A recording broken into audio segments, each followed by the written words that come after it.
한국당 의원들은 반발의 의미로 의원직 총사퇴 카드를 꺼내들었습니다. 한국당 의원 100여 명의 의원직을 총사퇴하겠다는 겁니다. 어떤 내용일까요?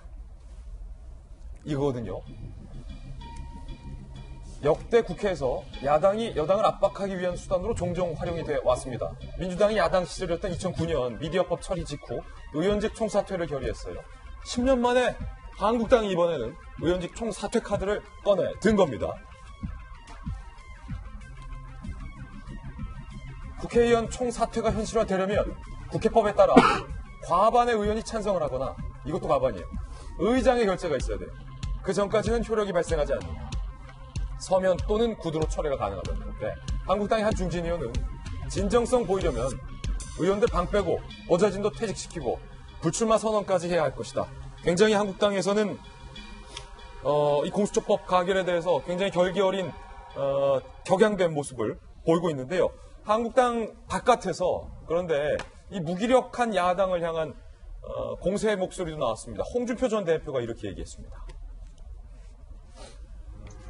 무기력했던 한국당의 맹비난 한강 가라.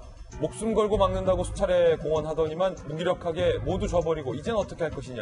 도대체 지난 1년 동안 뭐 한 것이냐 라면서 의원직 총사퇴도 의미 없다. 야당의 존재 가치가 없다면 오늘 밤이라도 모두 한강 가라. 굉장히 지금 한국당의 맹비난을 하고 있어요. 김병국 박사님. 네, 홍준표 전 대표 표현에 따르면 저 한강으로 가라라고 하는 메시지는 사실 굉장히 부적절하다는 표현이 듭니다. 정치인의 말에 대해서 사실은 미칠 수 있는 영향력이 굉장히 파급력이 크기 때문에 저런 표현은 조금 생략했으면 좋겠다라는 생각이 들고요. 홍준표 전 대표가 하고 싶었던 메시지는 무기력한 야당에 대한 일침 정도가 아닐까라는 생각이 드는데, 일단 지금 현재 공수처법에 대한 처리만 된 것이 아니라 앞서 있었던 선거법에 대한 개정안도 처리가 됐고, 그전에는 예산안 같은 경우도 일사불란하게 4+1에서 모든 것들을 처리하게 되는데, 결국 한국당은 저지할 수 있는 수단과 방법을 갖지 못했던 무기력한 상황이 그대로 노출된 것 같습니다. 그럼 지금 상황에서 한국당이 해야 되는 일은 의원직 총사퇴로 결기를 보이는 일일까라고 생각을 한다면 저는 그런 일은 아니라고 보거든요. 예. 지금 국민들 입장에서 굉장히 적지 않은 숫자가 일방적인 여권의 선거법 처리 등에 대해서 이렇게까지 가도 되는 거야라고 하는 걱정과 우려를 표하고 있는 분들이 적지 않은 것 같습니다. 그런 사람들이 기대고 의지할 수 있는 게 보수 제1야당이라고 한다면 여기에 대해서 할 수 있는 일이라는 건 바로 내년 4월이 총선이고, 그 총선에서 얼마나 국민들에게 흡수하고 호소할 수 있는 의석을 확보하면서 이렇게 무기력한 국회 정치권의 모습을 21대 국회에서는 절대로 이런 일들이 반복되지 않겠다라고 하는 결기를 보이는 게 훨씬 더 중요할 것이거든요. 지금 20대 국회 임기 얼마 남지 않았습니다. 지금 의원직 총사퇴한다고 사실상 문희상 의장이나 그리고 법률권에서 받아들일 일도 만무하고요. 하지만 지금 한국당의 모습을 보면 총선을 앞두고 있는 상황에서 통합이 제대로 굴러가고 있는가, 아니면 민주당과 비교해서 인재영입이 순탄하게 이루어지고 있는가 등에 대한 여러 비판적 목소리들이 쏟아져 나오고 있습니다.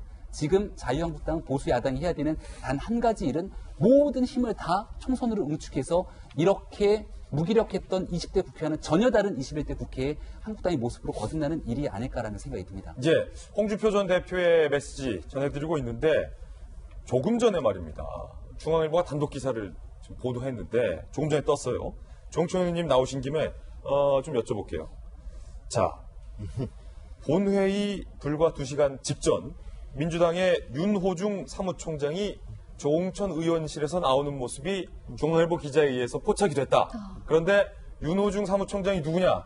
민주당 내에서 곧 있을 국회의원 총선의 총선 기획 단장을 맡고 있는, 그러니까 공천권에 지대한 영향을 줄 수 있는 인물, 윤호중 총선 기획단장이 본회의 2시간 직전에 조홍천 의원실에서 나왔다.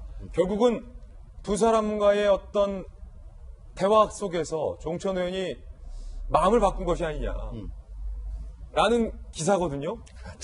총선 기획단장이 그날 방에 가서 2시간 전에 도대체 무슨 얘기를 한 겁니까? 오늘 좀 상당히 까칠하시네. 근데 저요? 윤호중 의원과 저는 81학번 동기고, 저는 남양주, 거기는 구리.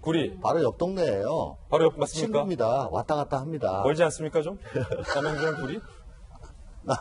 남양주, 구리, 광진구 이렇습니다. 예.